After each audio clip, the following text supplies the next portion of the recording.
Gracias por acompañarnos en una nueva emisión. Yo soy Kimberly Armengol y vamos a retomar la conversación sobre la Conferencia Mundial de la UNESCO sobre Políticas Culturales y Desarrollo Sostenible, Mondiacult 2022. Buenas noches, Kimberly. Pues así es.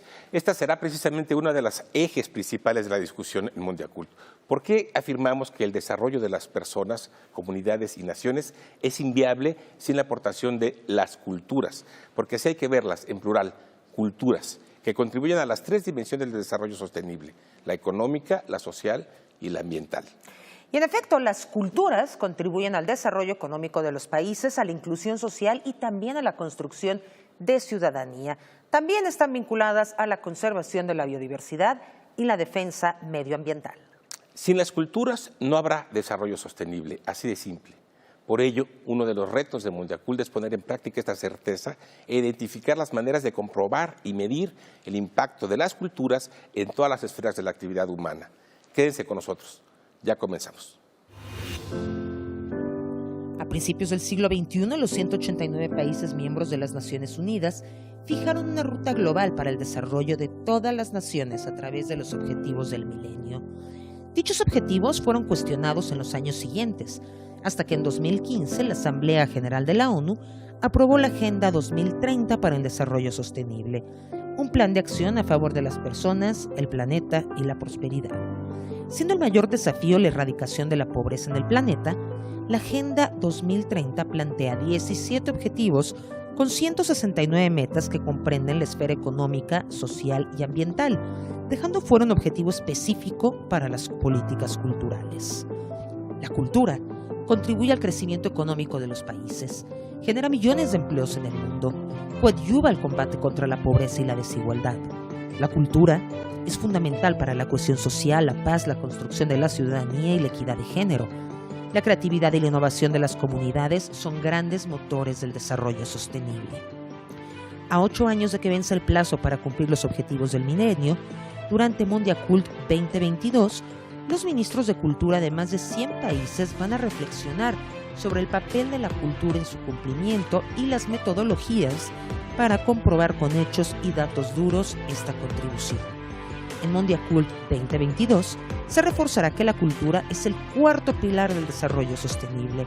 Se abrirá el camino para que se coloque la cultura en el centro de las políticas públicas y la agenda global post-2030.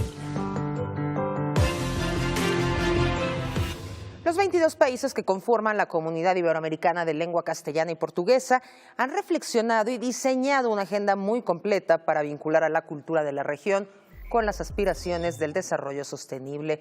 Una tarea en la que ha jugado un papel destacadísimo el mexicano Enrique Vargas, coordinador del Espacio Cultural Iberoamericano de la CEGIF. Bienvenido, Enrique, y buenos días hasta Madrid.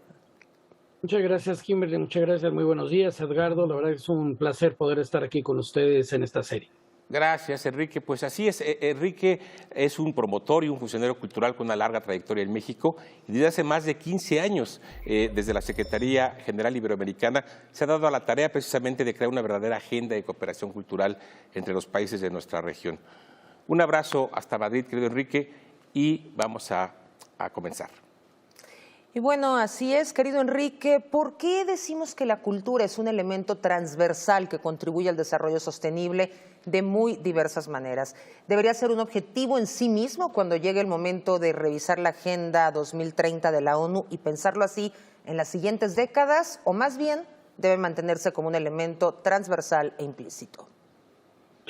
Bueno, Kimberly, muchas gracias por la pregunta. Mira, quienes negociaron los contenidos de la Agenda 2030 de Desarrollo Sostenible, la verdad es que no lograron un ODS específico para la cultura. Nuestros países lo intentaron, eso tenemos que ser absolutamente realistas y agradecerles porque hicieron una tarea muy importante para lograrlo. Sin embargo, se quedaron en el camino.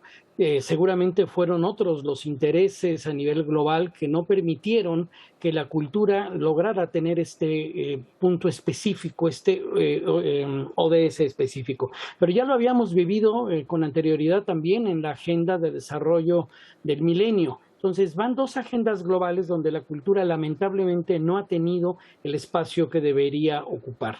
¿Qué quiero decir con esto? Creo que nosotros hemos identificado claramente desde hace muchos años que el trabajo que se hace en esta región es cultura para el desarrollo sostenible. Este es un principio rector desde hace muchos años y lo que sí estamos convencidos es que en la confección de la próxima agenda, porque de eso no tengo la menor duda, que habrá una próxima agenda de desarrollo, cultura tendrá un lugar específico. Yo creo que estamos viviendo una crisis de magnitudes todavía no medibles, todavía no logramos entender exactamente hacia dónde va nuestra actual civilización. Sin embargo, creo que estamos convencidos que en esta recta final de la agenda, que lamentablemente con pandemia de por medio, con diversos los confinamientos que se dieron en distintas latitudes, esto provocó un retraso generalizado en el cumplimiento de esos objetivos. Pero nosotros creo que estamos convencidos que esto abre una oportunidad, abre la posibilidad y sobre todo Mundiacult generará el espacio, el punto de inflexión para que la cultura ocupe ese lugar. ¿Qué quiero decir? Sí tiene que mantenerse como un ODS, pero también para la aplicación tiene que cubrir y atender diversas transversalidades. Pues sí, entonces, ¿tú crees que podemos diseñar una agenda de políticas culturales directamente vinculadas a los objetivos de la Agenda 2030, pero con una clara vocación social y una participación de las comunidades creativas? ¿Cómo reconocer y cómo medir el impacto de la diversidad del patrimonio, por ejemplo, tanto material como inmaterial, como motores del desarrollo económico y, por lo tanto, como parte del desarrollo sostenible? Muchas gracias, Edgardo. Mira, sí se puede. Afortunadamente hoy se cuentan con herramientas innovadoras que permiten medir el impacto de la cultura y del desarrollo sostenible, del buen vivir y de la prosperidad. Esto no es un dato menor. En nuestros países, y me refiero a los 22 países iberoamericanos, 19 de América Latina y 3 en la península ibérica, tenemos claro que las acciones derivadas de las políticas culturales que desarrolla el Estado a través de sus instituciones, las ayudas, los estímulos existentes, están enfocadas para este fin. Nuestros principios están sustentados en ese alcance y repito, esto no es un dato menor. Se ha dicho mucho, como lo mencionamos antes, de la falta de un ODS específico para la cultura. Sin embargo, y contrario a esa percepción, creo que nosotros en Iberoamérica estamos construyendo una agenda positiva, una agenda de propuestas muy concretas y en ese sentido tenemos la Estrategia Iberoamericana de Cultura y Desarrollo Sostenible aprobada y mandatada y aprobada por los jefes de Estado y de Gobierno. Esta es una herramienta que va a permitir y que está permitiendo visibilizar el impacto y la medición de la cultura en este sentido. No nos olvidemos que la cultura habla también de intangibles. Hay medidas, hay unidades de medida. La pandemia nos ha dado también enseñanzas en ese sentido para poder medir muchos de estos impactos. En la actualidad estamos en una coyuntura muy compleja en la que se enfrentan dos modelos, si me permiten decirlo de esta manera. El modelo de la diversidad cultural contra el modelo de la hegemonía cultural. Claramente nuestra región se ubica dentro de la diversidad cultural y por ello creo que todas las mediciones que se hagan, todos los avances que se van a lograr en Mundiacult, que de eso no tengo la menor duda, van a seguir contribuyendo, por supuesto, a la afirmación de esta agenda desde la diversidad cultural. ¿Cuál es el estado actual de las mediciones del impacto del sector cultural en las economías y en las sociedades a nivel global? ¿Es posible documentar con certeza la manera en que la cultura contribuye a los objetivos y metas de desarrollo sostenible? Y bueno, ¿hasta dónde la creación de cuentas satélites para la cultura en muchos países ha logrado visibilizar y cuantificar este impacto? Bueno, hay varias maneras de medirlo. La verdad es que la creación de las cuentas satélite de cultura ha sido un gran avance en la región. Afortunadamente, los sectores económicos y estadísticos ya comienzan a hablar de cultura. Durante muchos años era el sector cultural el que hablaba de economía de manera, por supuesto, aspiracional y estadística. Ahora ya son los otros sectores quienes empiezan a hablar, por supuesto, de cultura y hay unidades de medición en ese sentido. Creo que el sector productivo de la cultura también está profesionalizándose gradualmente y lo que se entienden como industria hablan de competitividad, de mercados emergentes, de ayudas fiscales, de estímulos. O sea, creo que estamos avanzando de manera muy significativa en una nueva era de la medición. Repito, hay herramientas. Nosotros tuvimos la gran oportunidad, debo decirlo, junto con el BID, el Banco Interamericano de Desarrollo, con la UNESCO, con la Organización de Estados Iberoamericanos para la Educación, la Ciencia y la Cultura y con el grupo de países del Mercosur Cultural, de poder hacer un estudio de medición del impacto negativo, en este caso, de lo que significó el impacto del COVID en las industrias culturales y creativas. Lamentablemente debo decir que se han perdido millones de trabajos, millones de fuentes de trabajo, cerraron mucha infraestructura y mucha de ella no volverá a abrir y esto tenemos que hacernos cargo.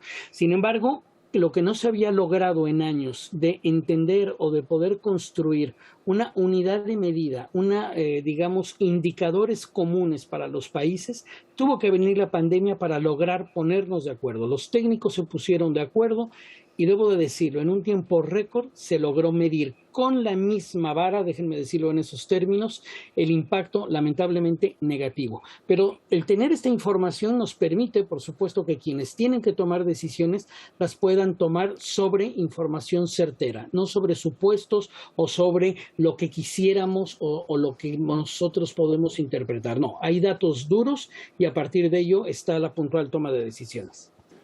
Y entonces, pues, ¿qué esperamos que ocurra en Mondiacult, Enrique? ¿Cómo, por lo visto, a estas alturas, agregarle un objetivo 18, quiero decir, a la Agenda 2030, pues parece una cosa imposible, pero me parece que quedan dos caminos paralelos por recorrer. Por un lado, como ya lo has dicho, pues reforzar la medición del impacto de la cultura y cómo impacta, quiero decir, en los actuales ODS y asegurarnos que en una futura discusión de la Agenda post-2030 la cultura ocupe el lugar que no se le concedió en 2015. ¿Estarías de acuerdo en que estas son las únicas alternativas que se nos ponen enfrente y de cara a Mondiacult? Mira, totalmente de acuerdo. Mira, como lo mencioné antes, será la nueva agenda global donde logremos que la cultura tenga el lugar como cualquier otro sector. Mondiacult será, y estoy convencido de ello, un parteaguas, será el punto de encuentro, de llegada, pero sobre todo de partida y de reflexión, de profunda reflexión. Aquí ha habido un mecanismo de participación a nivel mundial maravilloso. Es impresionante la cantidad de foros, Resiliar, la cantidad de actividades que se han llevado a cabo para escuchar a todas las voces y sobre todo que quienes tienen que tomar las decisiones, quienes están perfilando ya los resultados, la declaración de Mondiacult, claramente ahí se hablará de mecanismos de seguimiento, de un nuevo diseño también institucional y un nuevo pacto por la cultura a nivel global. Y creo que eso no es un dato menor. ¿Por qué? Porque a nivel de los países de Iberoamérica puedo decirle que ya estamos empezando a hablar del post-Mondiacult. Ya estamos empezando a hablar de lo que significa la cultura como un bien público mundial, de lo que significará la transformación de las instituciones, de la forma en la que tienen que entenderse las instituciones en un post-Mondiacult y además cómo se va a enfrentar una nueva realidad económica presupuestaria para poder atender todas las necesidades. Así que sí estoy convencido, por supuesto, que será en la nueva agenda global donde la cultura y sobre todo después de una celebración de Mondiacult tendrá el lugar que merece. Justamente hace unos días se llevó a cabo en Madrid una reunión de la CEGIF para reflexionar sobre este tema. ¿Qué nos puedes decir de lo que se discutió en aquella reunión? Mira, muchas gracias. Qué bueno que lo mencionas, porque tuvimos la oportunidad en el marco rumbo a Mondiacult de hacer este encuentro internacional. Participaron 28 especialistas internacionales, fue el 5 y 6 de septiembre, y justamente el tema por el que los convocamos es cultura y desarrollo sostenible, justamente para construir esta agenda de futuro para que nuestra región pueda aportar a Mondiacult y a lo que viene una reflexión muy académica, muy razonada, muy de posibles, una agenda de mínimos y de posibles. Y en ese sentido, bueno, se habló prácticamente de políticas e institucionalidad y los enormes desafíos que se tienen en ese sentido. Se habló de patrimonios y participación y ciudadanía, dato no menor, de los modelos de gestión y lo que es la dimensión económica de la cultura y de la gobernanza y de la cooperación internacional para la incidencia. Estos son los mismos ejes que está manejando Mundiacult. Nosotros vimos que era muy oportuno, ya dada la cercanía de la celebración de Mundiacult y el nivel que por supuesto se le ha dado a este evento en el que participaron las máximas autoridades de cultura de la UNESCO, el subdirector general de cultura de la UNESCO, Ernesto Tone. Tuvimos una cantidad realmente de participaciones y se hizo todo un proceso también de consulta muy grande. Creo que podemos tener hoy una serie de recomendaciones, las cuales van a ser elevadas a las instancias de la UNESCO y de la propia Mundiacult, pero también este foro nos permitió identificar el campo de oportunidad que tienen este grupo de países, su influencia, su capacidad que tienen de entenderse, la confianza construida al paso de los años, todo el sistema de programas de cooperación. Les recuerdo que nosotros tenemos 13 programas de cooperación donde los países hacen una inversión muy considerable cada año y que han propiciado la circulación, la producción, la coproducción. Existe Ibermedia para el cine, Iberescena para las artes escénicas, Ibermuseos, Ibermúsica, ciberorquestas, bueno, así hasta llegar a 13 programas de cooperación. Todo esto seguirá, por supuesto, consolidándose, pero de cara a esa nueva agenda. Y este foro nos ha dado, debo de decirlo, muchas luces en ese sentido. Yo he sostenido en varias ocasiones, Enrique, que si hay un modelo de cooperación regional es el iberoamericano, y el espacio cultural iberoamericano que tú en muchos has ayudado a construir, me parece que puede aportar toda su experiencia en la discusión de cómo vincular la cultura y el desarrollo sostenible de cara a Mundiacult. Pero justamente de esta cantidad de proyectos de cooperación cultural que nos mencionas y que la CEGIP coordina bajo este paraguas de la OIBER, ¿cómo podríamos poner un ejemplo de un programa IBER donde claramente se nota que cultura y desarrollo sostenible van de la mano porque atienden a uno de los objetivos específicos de los 17 objetivos de la Agenda 2030? Vamos a decir, o el combate a la pobreza, o la lucha contra la desigualdad, o la equidad de género. ¿Podríamos buscar algún ejemplo que podamos compartir con los televidentes? Por supuesto, yo diría que un programa como Ibercultura Viva ha sido y es un referente internacional. Todo el movimiento de los puntos de cultura, del reconocimiento del movimiento, de la generación de la cultura de base comunitaria, es una visión de América Latina para el mundo. Y de eso debemos de sentirnos profundamente orgullosos porque en muy poco tiempo no nada más es programa de cooperación. Hay países donde ya existen oficinas específicas para atender esa agenda. Hay leyes que ya están, digamos, desarrollando o que propician el desarrollo de este sector, de esta línea de trabajo. Hay en la academia, ya hay incluso algunas maestrías al respecto. Entonces, en un muy corto tiempo se ha logrado, digamos, generar todo un modelo alrededor de lo que nosotros denominamos cultura viva comunitaria. Creo que este programa que atiende directamente a la base comunitaria, que va al centro de los puntos de creación, que va ahí donde está sucediendo este fenómeno, digamos, muy positivo, por supuesto. Ahí no nada más se atiende un solo ODS. Creo que cada ejercicio o cada intervención, cada ayuda que se ha logrado, digamos, aportar o que se ha concedido, creo que tiene diferentes capacidades de atender distintos puntos de la agenda y varias de las metas de la Agenda 2030. Miren, en todos los programas de cooperación, que son 13 programas de cooperación, los países están invirtiendo una cantidad muy importante de recursos al año. Ibercultura Viva maneja también recursos, pero sobre todo maneja alianzas, maneja confianza, maneja proyectos productivos, estimula el desarrollo de muchos proyectos. Entonces ahí se puede atender sí combate a la pobreza, pero también lo que es la cultura alimentaria, que no es un dato menor, la nutrición y cultura alimentaria, el patrimonio, los patrimonios vivos Esto es un tema muy, muy relevante. La preservación de patrimonios, la dignidad a partir de las comunidades que están trabajando en ellos, el reconocimiento a esos movimientos de base comunitaria que no tendrían visibilidad en ningún otro ámbito y que afortunadamente la comunidad iberoamericana lo ha tomado muy en serio, y es uno de los ejemplos que además muchos de los países que van a participar o que están ya participando en todo el proceso a Mundiacult están poniendo como ejemplo todo el movimiento de base comunitaria como un valor diferenciado y añadido, y digamos como una de nuestras grandes características que nos proyectan también hacia el mundo. Enrique, se nos acaba el tiempo, pero nos gustaría que antes de que nos fuéramos, nos digas muy sintéticamente los 3 retos más importantes que enfrenta Mundiacult. Bueno, el primero de ellos es lograr el consenso alrededor de una declaración que tendrá una enorme trascendencia para las próximas décadas. El otro reto es que se logre y que se consolide ese mecanismo permanente de consulta y que tendrá una reunión periódica, se está hablando de casi cada 4 años.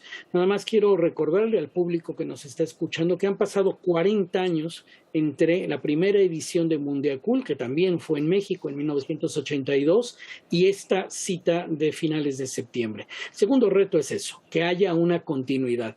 Y el tercer reto es que logremos entender y logremos darle forma no nada más a la confección de la siguiente agenda y de lograr la cultura en un ODS o como se vaya a llamar en la próxima agenda, sino que logremos entender y darle forma a qué queremos decir cuando hablamos de la cultura como bien público mundial. Esto es de una enorme trascendencia, esto es un llamado directo que hace Naciones Unidas y que hay que reflexionarlo, que hay que debatirlo y que hay que darle contenido diferenciado, porque por supuesto unos países, una región tiene una forma, una cosmovisión de verse y de entenderse en el mundo y otros países tienen otra, pero tenemos que encontrar esos puntos de convergencia, de buena convivencia y sobre todo de desarrollo de lo cultural.